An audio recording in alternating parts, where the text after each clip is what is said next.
rumah kok terang banget. Semua pada gila, ada apaan malam-malam terang begini. Ternyata ada kelahiran seorang hamba yang menjadi kekasih Allah, yang menjadi panutan kita semua, yaitu baginda Nabi besar Muhammad sallallahu alaihi wasallam. Makanya kalau dalam astakal, ya, kalau tadi ada astakal, kalau dalam hal yang disebut dengan mahalul qiyam, itu begitu mahalul qiyam pasti dipasang petasan orang tua itu. Ya, ini sebenarnya simbol kegembiraan, karena pada saat itu gembira orang-orang semua, sampai Abu Lahab itu pun gembira atas kelahiran ponakannya. Dan para malaikat semua bertasbih, bertahmid, bahkan beristighfar pada Allah Subhanahu wa taala. Nah, kegembiraan ini mudah-mudahan tercermin bagi kita semua sebagai orang-orang yang mencintai baginda Nabi besar Muhammad sallallahu alaihi wasallam. Kelihatan kalau orang cinta kepada baginda Nabi. Ya. Kapan kelihatannya? Emang nggak bisa disembunyiin orang kalau punya jatuh cinta. Kalau kita manusia yang memang ada rasa cinta, ketika kita cinta kepada seseorang itu nggak mungkin bisa disembunyikan rasa cinta itu. Kelihatan dari gerak-geriknya kalau orang lagi punya jatuh cinta. Maka di dalam satu bulan dikatakan ayah sabu anna hubbaun hukimun ma baina munsadimin min huwa muqtarin huwa habibul ladzi turja syafa'atuhu likulli hawlin minal ahwali muhtaqin maula ya salli wa sallim daiman abada ala habibika khairi khalqikul. Ini ungkapan satu bunda yang disampaikan oleh Syekh Ahmad Al-Busiri. Ayah sabu anda hubbaun katimun. Apa mungkin ada orang yang jatuh cinta itu bisa menyembunyikan rasa cintanya? Ma baina munsajidin minhu wa muqtarin. Ketika dibacakan, ketika makhluk yang tadi dibacakan ya Nabi salam alaika ya Rasul salam ya Habib salam salawatullah.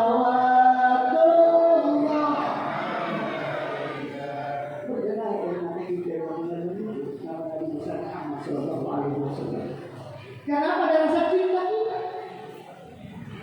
maka nggak bisa kita dibohongi.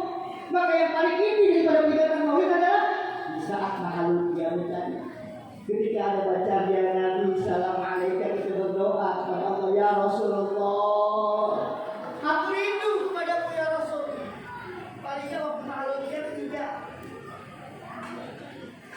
yang kita minta ya Rasulullah, aku rindu, aku kangen denganmu ya Rasul. Ya Rasulullah, yang kedua, akuilah kami sebagai umatmu ya Rasulullah. Lalu yang ketiga ya Rasulullah, berilah kami syafaatmu ya Rasul di hari kiamat ya. Jadi ketika mahalul qiyam kita berdoa kepada Allah.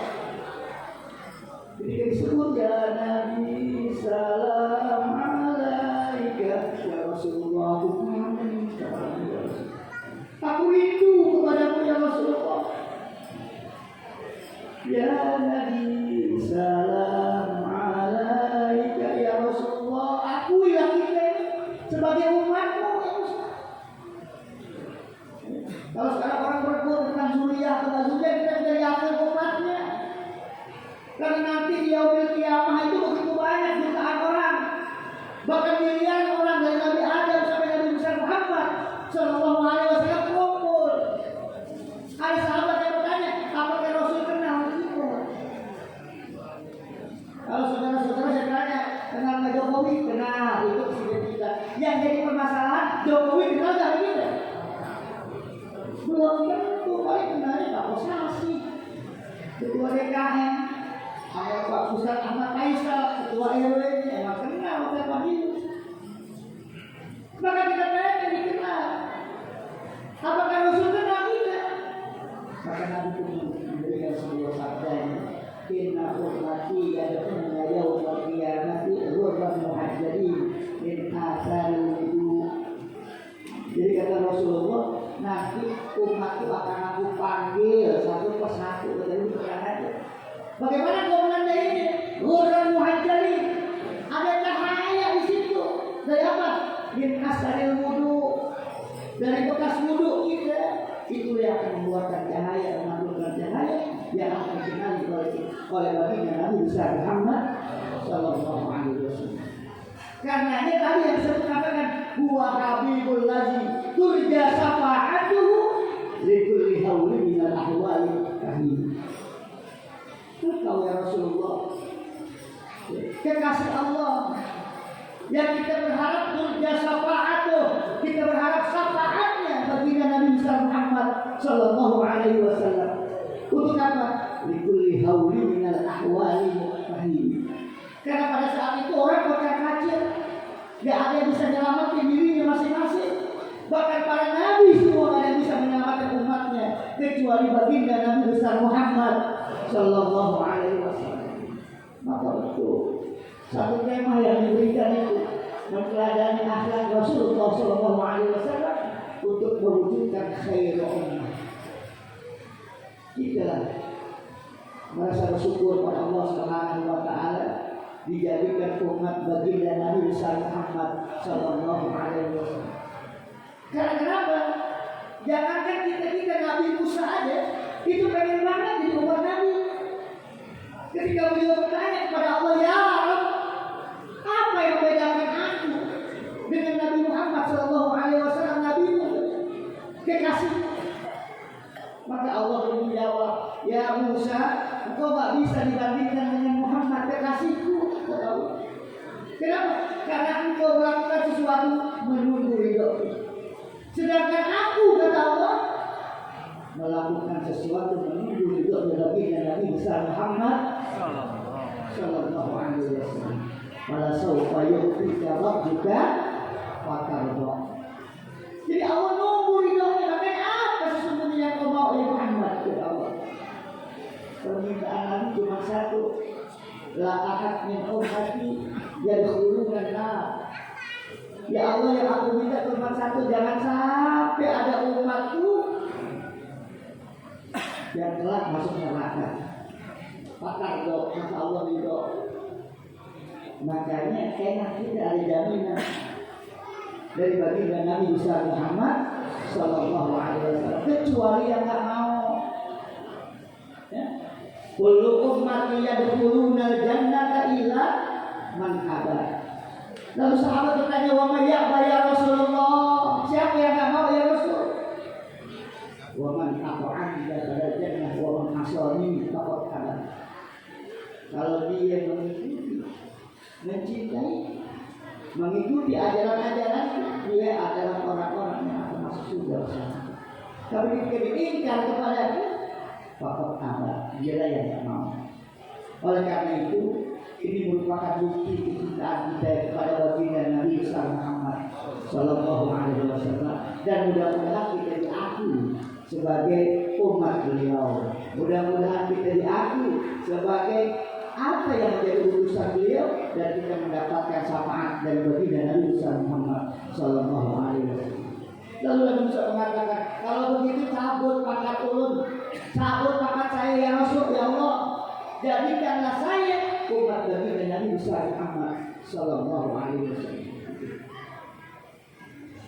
Yang kedua, hadirnya baginda Nabi juga yang buat orang kerodotan sampai iblis kerodotan. Di dalam kitab Al-Bidayah wa Nihayah misalnya, inna iblisa rana arba'arna. Sesungguhnya iblis itu pernah, bahasa kakunya apa ya, mulun-mulun gitu ya, teriak-teriak histeris dengan 4 kejadian. Apa? Yang pertama, hina nu'ina. Yang kedua, hina ukhbita. Yang ketiga, hina wulidan Nabi Muhammad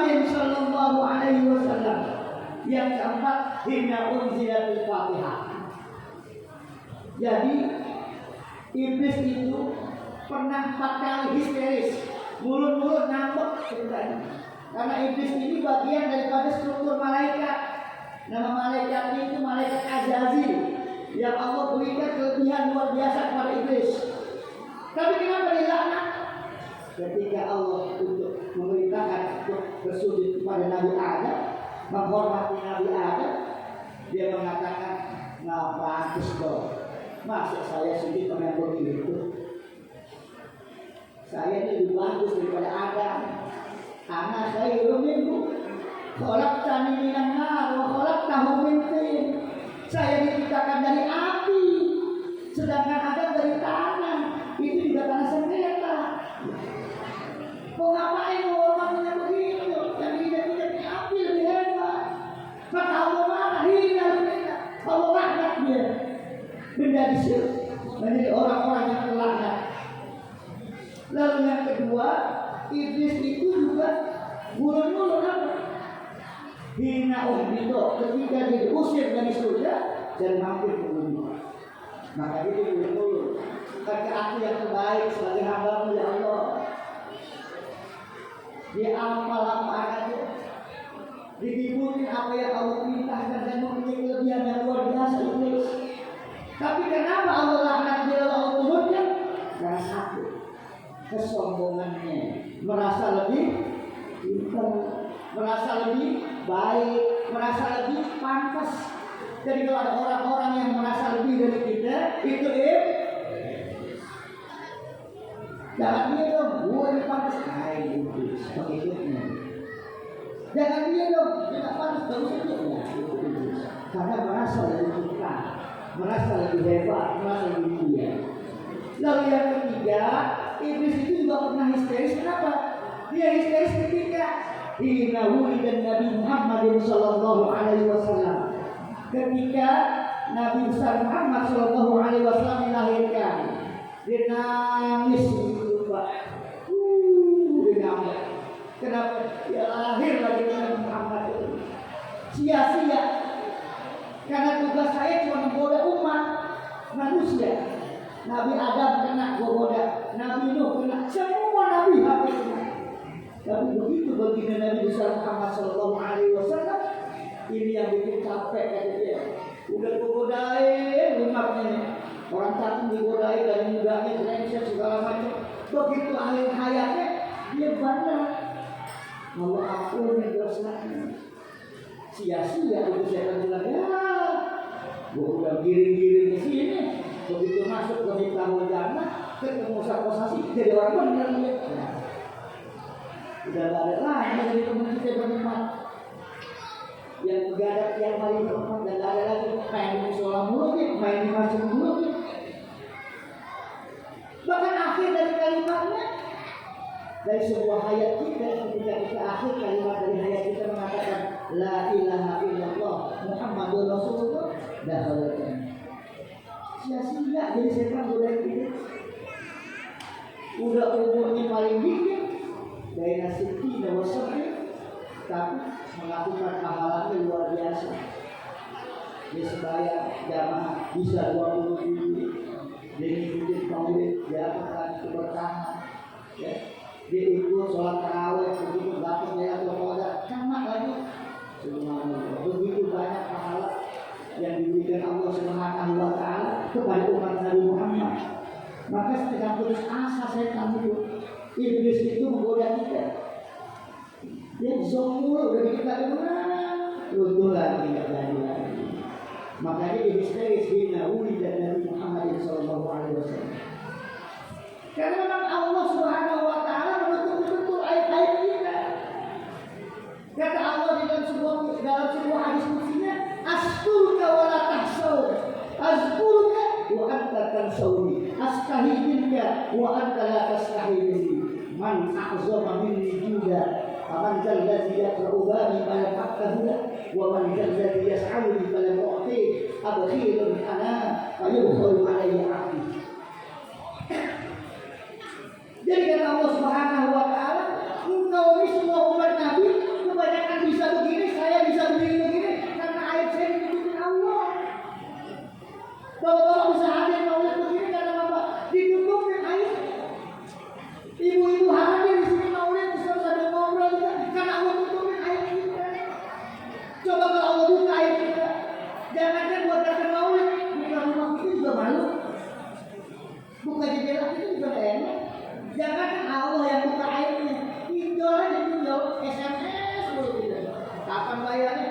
Begitu ada yang berbunyi kok jangan diangkat.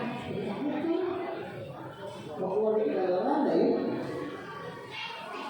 Ini satu kisah. Begitu Allah akhirnya menutupi aib kita. Ini pernah dikisahkan waktu saya punya ngaji tahun 80-an di Jawa Timur itu. Ada seorang kiai yang begitu ganteng. Namanya Syekh Ali Yahya. Syekh Ali Yahya itu kiai di Lasem rumahnya. Rembang Lasem sana. Ganteng, udah kayak ketua DKI gitu. Kiai Ahmad Kosasi. Ganteng orangnya. Satu hari diundang dia untuk ke Jepara.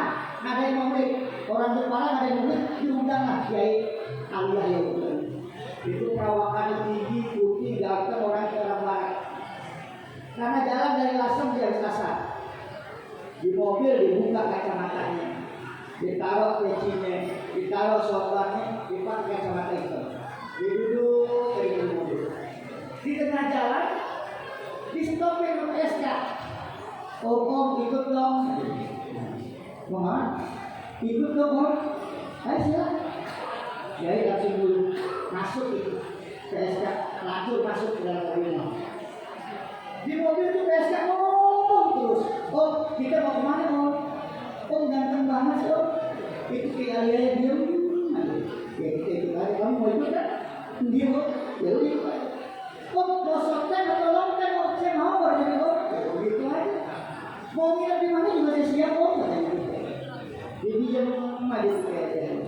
Begitu udah sampai ke Jepara, kira-kira jam 8 kayak gini nih, di mobil itu mulai Ali Yahya pakai topinya, ambil sorbannya, lalu tuh pelatur nanya, oh ustadznya, ya nggak mau ngomong, kalau ustadz saya turun sini aja dong, kata Ali Yahya, kan sampai mau ikut, iya kan, saya nggak berani kok, saya turun sini aja om, Pak Ustadz saya turun sini aja, oh enggak terus kok katanya. Wah, ada mulu-mulu, jangan saya malu, enggak tunggu-tunggu gimana ya. Tapi kayaknya terus sampai di parkiran tempat mobil tunggu pribadi dia. Kayak Alia nggak buka tuh langsung pintu mobil dibuka ada mobil itu. Ditanya sama dia, siapa panitia? Pulau bayi. Saya baik. Ada panitia yang perempuan enggak? Pokoknya kayak dipanggil ibu-ibu. Nah, dipanggil. Ada apa kayak? Ada yang baik gitu. Cuma jilbabnya basah.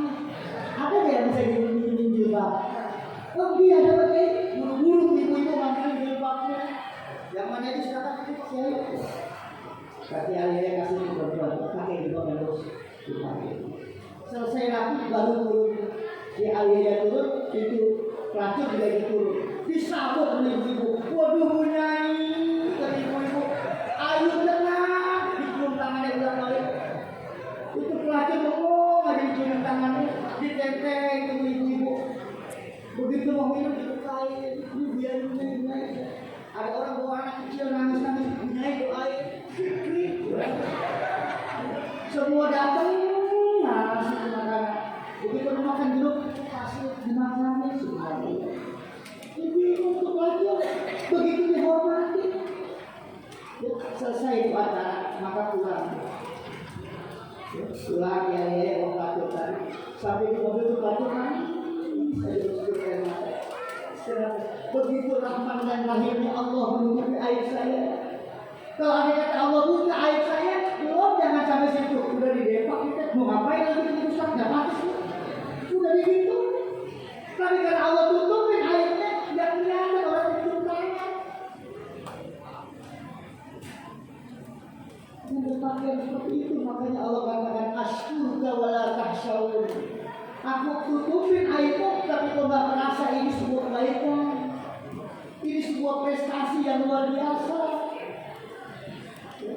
Makanya ada orang yang mengatakan lain kalau kayak prestasi memang ilmu yang ada. Dia termasuk ta'alam matu'rabu bihi wa amalu bihi takunu min ahli. Tapi ada kiai Ustaz sekarang ta'alam ilma hirfatan yata'akkalu biha wa ummahatun yata'azzazu biha. Dia nyari ilmu cuma dapat sedikit, cuma buat makan, cuma bikin contoh. Wa ummahatun yata'azzazu biha. Dia pakai gamis, dia pakai udang-udang segala macam.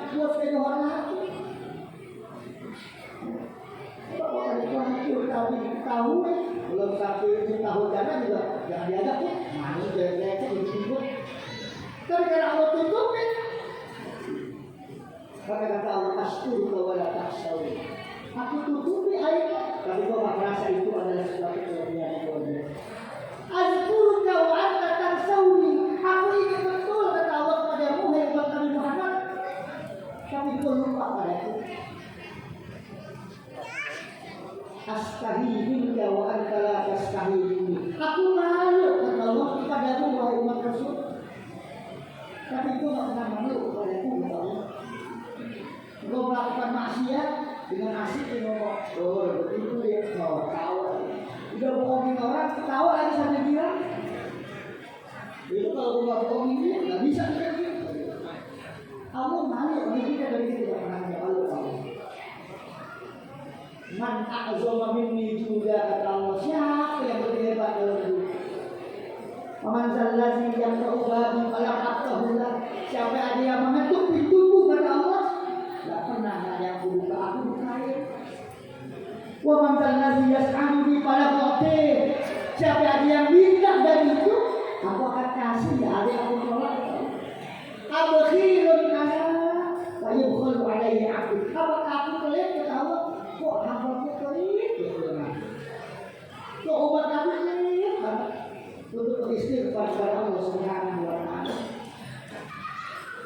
Inilah sebuah koreksi kita kemuliaan sebagai sebuah khairul yang disebut di dalam Al-Quran kuntum khaira ummatin ukhrijat lin-nas ta'muruna bil ma'ruf wa tanhauna 'anil munkar wa tu'minuna billah. Ini kita ini umat yang terbaik, ya, yang dilahirkan oleh Allah Subhanahu wa taala sebagai umat yang terbaik apa? Ta'muruna bil ma'ruf.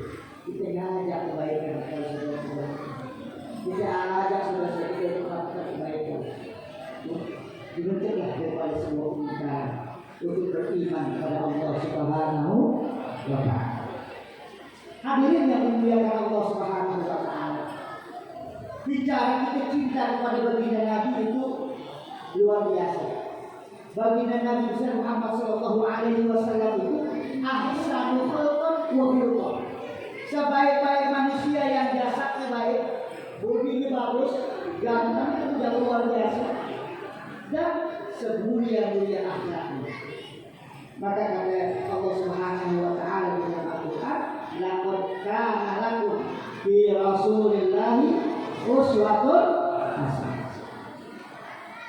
Banyak kita udah melakukan kebaikannya, tapi yang belum banyak kita tahu kegantengannya. Rasul itu ganteng.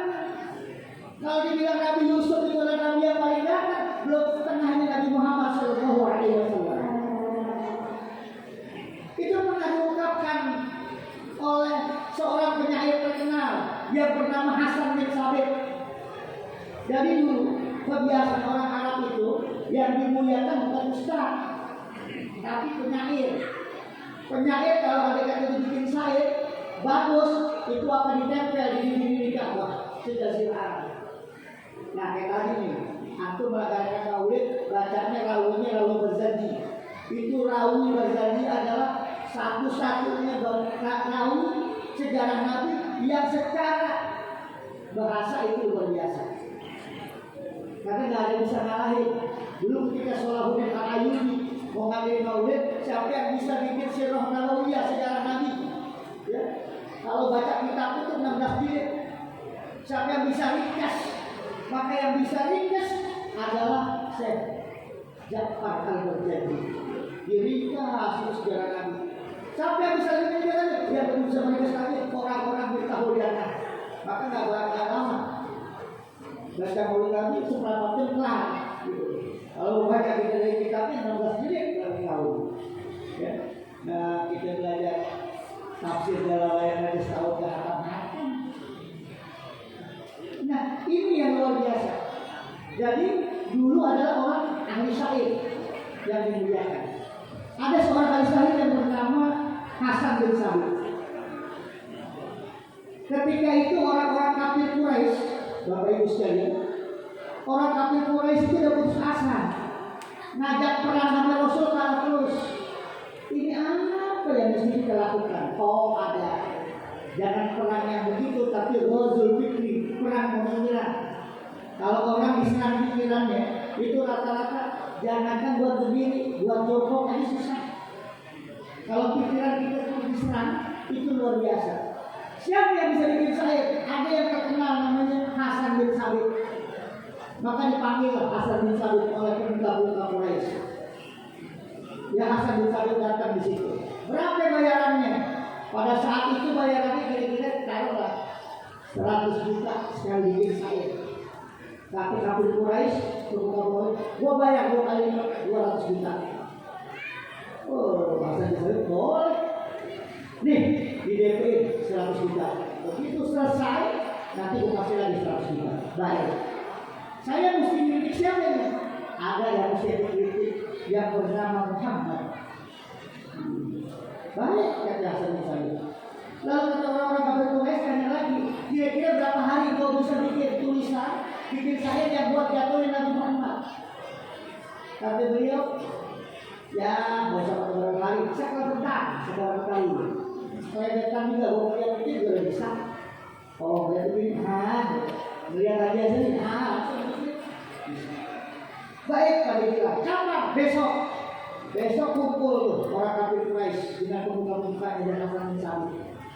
Nungguin dia. Biasanya Muhammad itu lewat sini nih nanti kalau di 10. Dia keliling di situ nanti dia kawat, baru dibalik lagi ke rumah.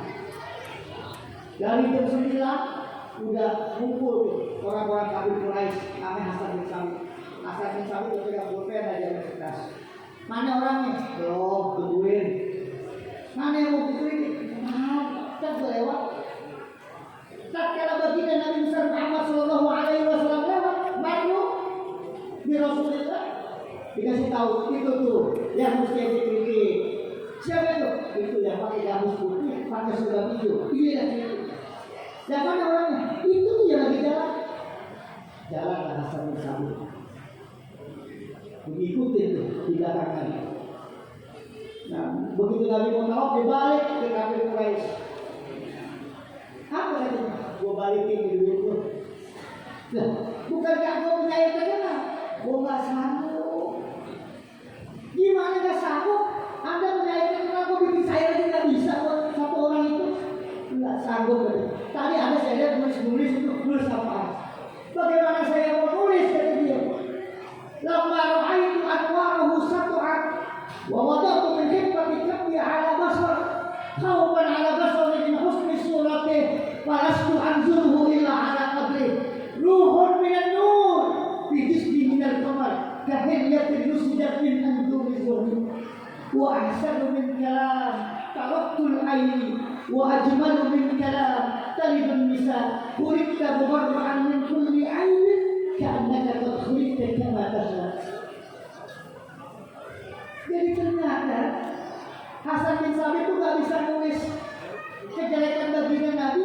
Begitu di dekat Nabi, lalu di dekat dirinya. Lamma ra'aitu anwarahu sab'at. Begitu saya dekat, tubuhnya mengeluarkan sinar. Kayak lampu kelihatin silau gitu. Waduh, sinarnya mengeluar dari cahaya badannya. Wa wada'tu min hikmati kabbi ala basar. Maka saya tutupin mata saya dengan kedua tangan saya. Khawfan ala basari min husni surati. Saya takut mata saya terahun karena melihat tubuhnya begitu luar biasa, begitu gantengnya, mengeluarkan cahaya wangi. Falastu anzurhu ila ala qadri. Kalau sekarang saya ceritain sama Anda semua, itu saya lihat sedikit-sedikit. Ya Allah, orang datang mana? Ya Allah. Ruhun minan nur, bijis minal qamar. Ini orang ruhnya keluar dari cahaya. Kahilyatin nusidat min anjuri zuhri. Nah, cahayanya itu bagaikan bintang yang gemerlapan. Subhanallah. Kenapa dia? Maka dikata Hasan bin Sabit, wa ahsanu min kalam tawakkul aini. Semenjak saya hidup, saya belum pernah lihat orang seganteng ini. Wa ajmalu min kalam talibun nisa. Semenjak saya hidup di kampung ini, saya belum pernah lihat perempuan lahirin orang ganteng banget.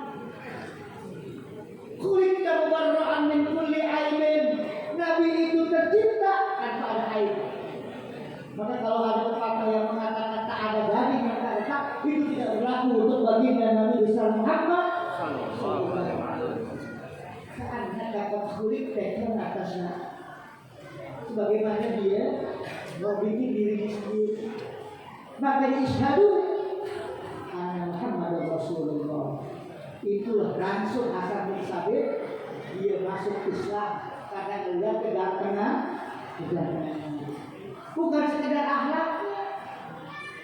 Begitu dia sosok Nabi yang luar biasa, maka disebut dengan ahsanul khalqah wa khuluqah, sebaik-baik bentuk dan sebaik-baik akhlak. Inilah yang menjadi sebuah keistimewaan dari kehidupan baginda Nabi besar Muhammad sallallahu alaihi wasallam. Hadirin yang dimuliakan Allah Subhanahu wa taala. Jadi Hasan bin Sabit berkagum-kagum melihatnya seperti itu, karena biasalah orang itu kalau jatuh cinta pasti lihatnya dari mata turun ke hati. Apa yang disampaikan oleh Imam Syafi'i misalnya, wa ainur ridha an kulli aibin kalila kama anna ainu sukhti tubdil masawiyah wa nasbu bihayabin liman la yahabuni wa nasbu amalil mar'i ma la yaraliya fa in tadnu minni tadnu minka mawaddati wa in tad'ani talqani an kanaiya kilana ghaniyun an akhi hayatahu wa nahnu idza binna ashaddu tawari. Jadi kawan Imam Syafi'i, rasa kita itu timbul itu dari mata kita yang pertama. Wa ainur ridha an kulli aibin kalilah. Kalau orang melihatnya dengan pandangan cinta, maka aibnya akan hilang. Enggak ada jeleknya. Ya. Itu orang datang belakangan karena datangnya kita lihat dengan kacamata kita. Ya udah, alhamdulillah lagi yang perlu datang mau belakangan juga nanti. Dia datang duluan mau lihat, alhamdulillah dia datang duluan. Kita senang banget, kita melihatnya dengan kacamata itu. Tapi apa? Kama anna ainu suhti tubdil masawiyah. Tapi kalau kita lihat dengan kacamata kebencian, begitu datang belakangan, dengan orang dekat aja ke belakangan. Dia datang duluan, dia acara begini dia datang duluan. Dia datang ke sini, ibu-ibu pakai tasnya banyak, karena lihat gak ada makan kebencian, paling boleh beli itu tas. Itu batas palsu. Di ngajak nih ada gelangnya, gelangnya ada, jadi tasnya. Semua kejelekan-kejelekan akan kelihatan kamahan ainu suhti tubdil masawiyah.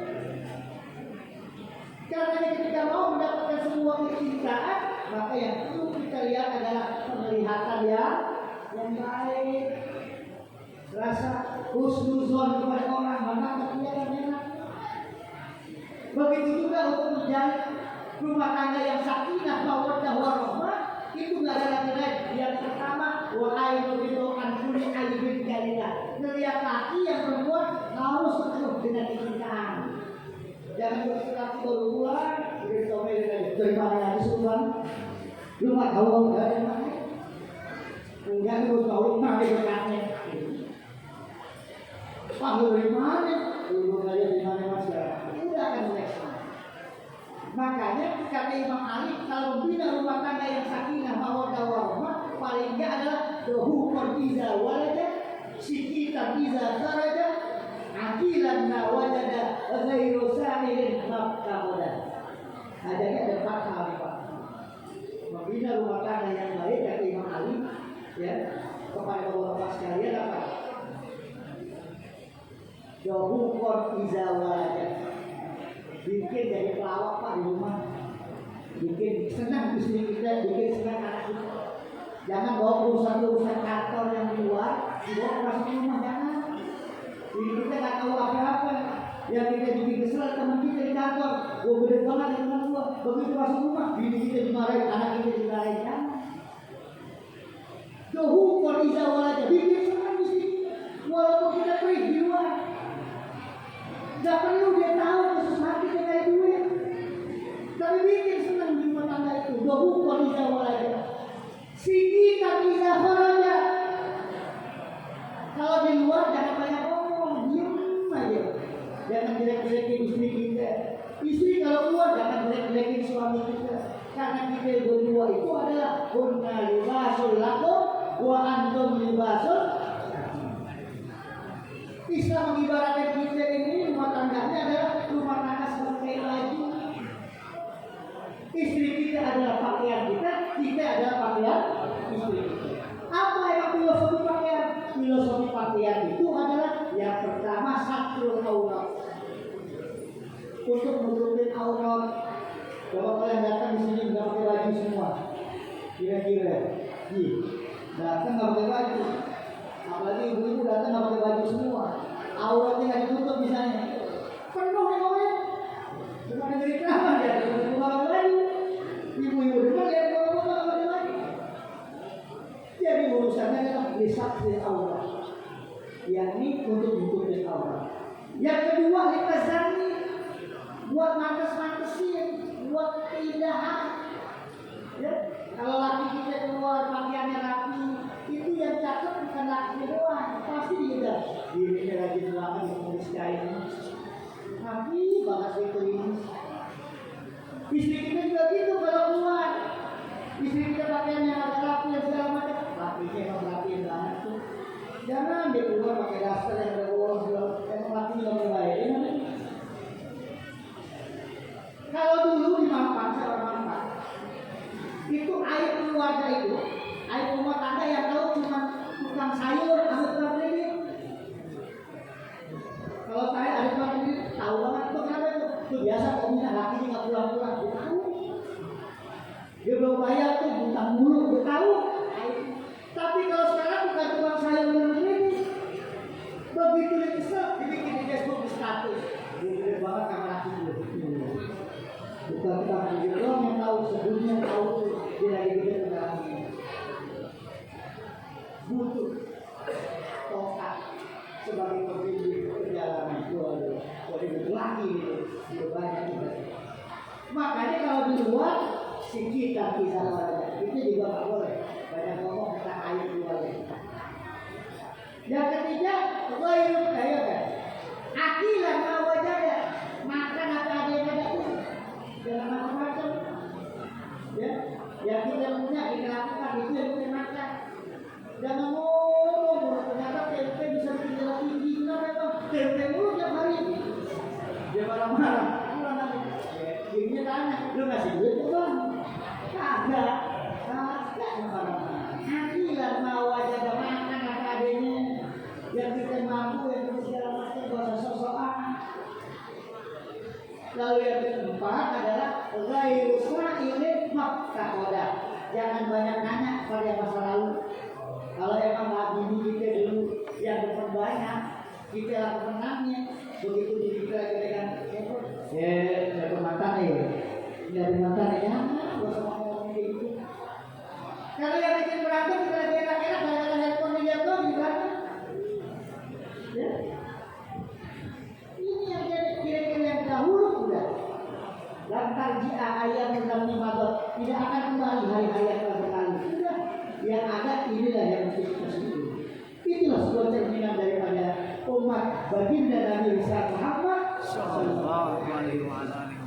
Hadirin yang dimuliakan Allah Subhanahu Wa Taala, ini bagian daripada akhlak Rasulullah.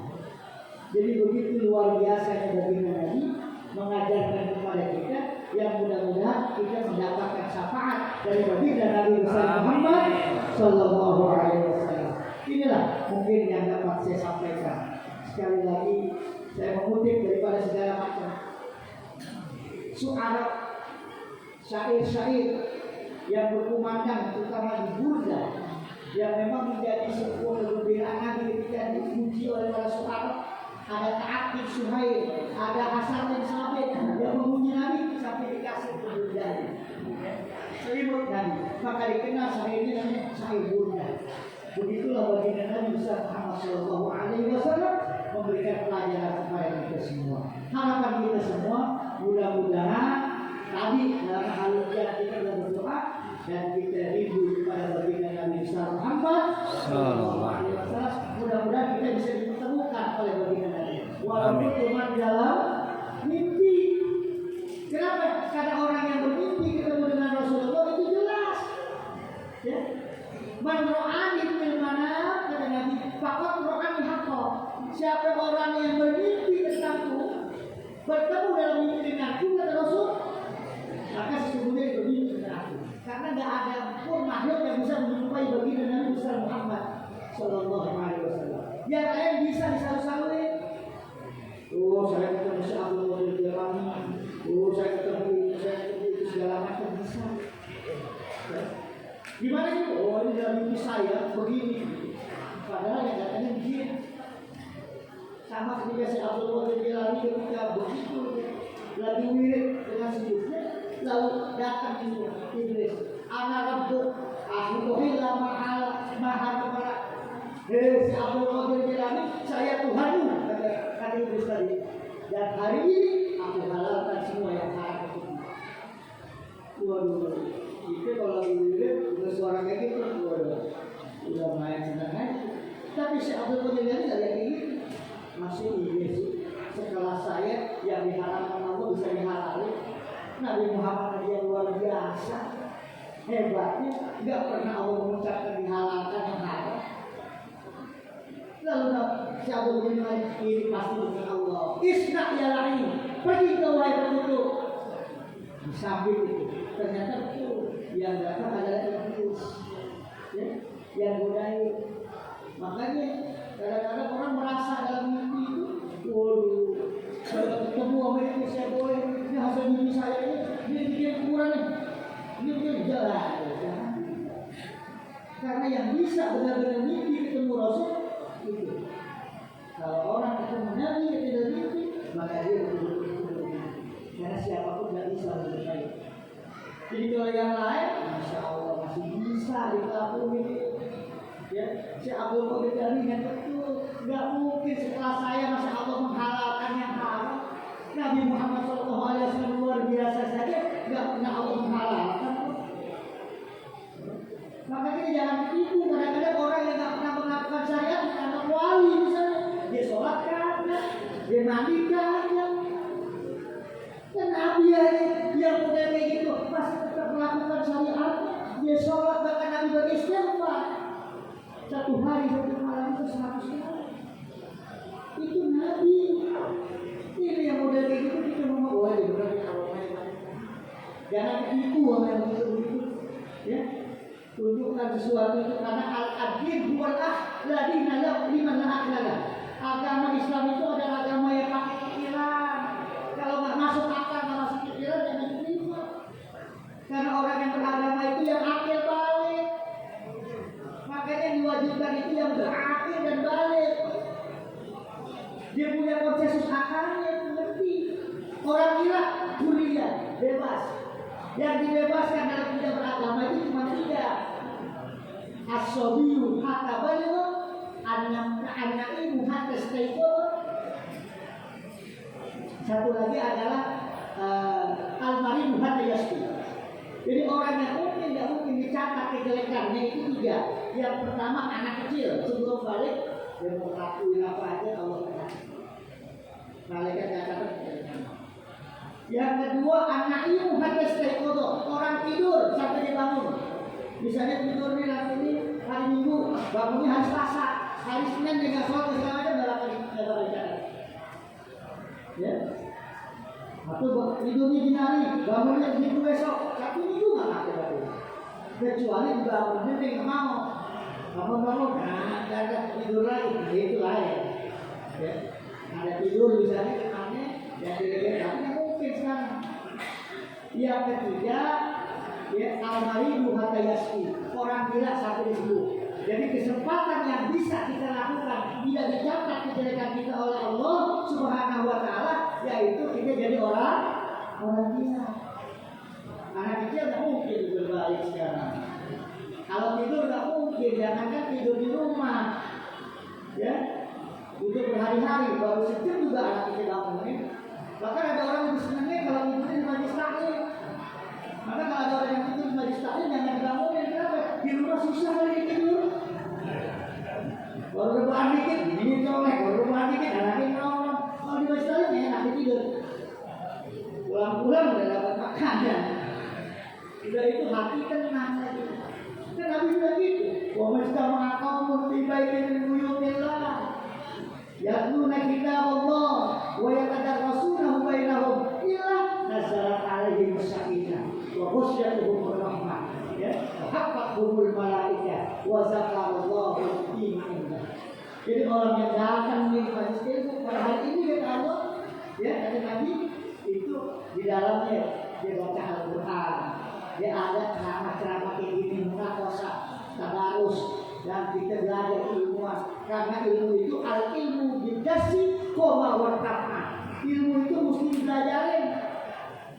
Dia akan nyantol ke sini dan akan berubah. Kalau ilmu dijamin, nah itu kasar jawabin jelas samar. Kayak ada pohon cuma nggak ada buahnya. Lulusan mana dia? Lulusan Kairo dia. Kok dia nggak mau apa-apa? Memang begitu deh. Lulusan mana dia? Belajar di Mekah dia lama. Kok dia nggak mau jadi imam? Memang begitu deh. Lulusan mana dia? Cuma alias sana. Kok hebat sih dia? Oh bawa tafa. Al ilmu bidasi. Oh bawa tafa. Ilmu itu mesti belajar. Karena ta'alam walisal mar'u yuladu 'aliman. Tidak ada orang yang lahir cocok jadi orang alim, nggak ada. Jadi itu yang penting. Jadi ketika orang mau hadir ke majelis ilmu kata Rasul apa? Sakinah, rasa tenang, aman, nyaman, mantan apa? Makanya orang yang hadir di sini saya yakin tenang. Paling nggak ketika ada dokter datang, tidak perlu menyari di maulid. Itu paling tenang. Lalu apa? Waqasyatuhur rahmah. Allah kasih begitu banyak rahmatnya, hujan rahmat kepada kita semua. Lalu yang ketiga, wahafatul malaikat. Dan yang duduk di sini bukan kita doa, malaikat berbondong-bondong mengikuti kita itu. Ya, ada yang sifat malaikat berbondong-bondong itu dari hari. Cuma kita nggak lihat aja. Kalau kita lihat besok. Ya, kita juga nggak tahu malaikat mana. Kalau malaikat rahmat enak, kalau malaikat tahu, tapi kita malaikat maut, nah biasanya kita takut.